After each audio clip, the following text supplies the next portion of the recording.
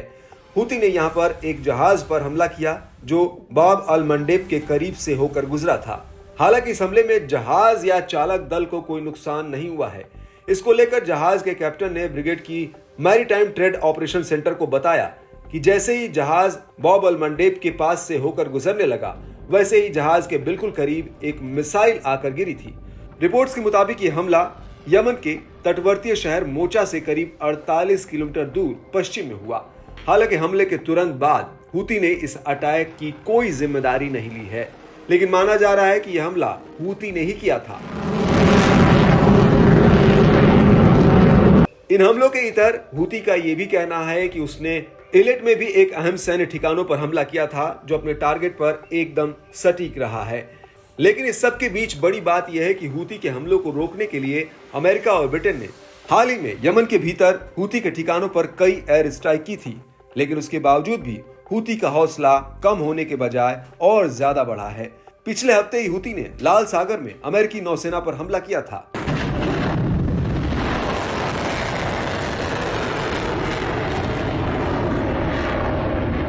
Houthi ने अरब सागर में America के युद्धपोत यूएसएस अब्राहम लिंकन पर कई मिसाइल और ड्रोन फायर किए थे, और इसके बाद हूती ने लाल सागर के भीतर अमेरिका के 2 विध्वंसक युद्धपोतों पर बैलिस्टिक मिसाइल और ड्रोन से हमला किया था। और इन हमलों को लेकर भी हूती ने कहा था कि ये सभी जहाज यमन के भीतर हूती पर हमले की तैयारी में थे, लेकिन इससे पहले हूती के लड़ाकों ने उल्टा इनके ऊपर ही हमला कर दिया।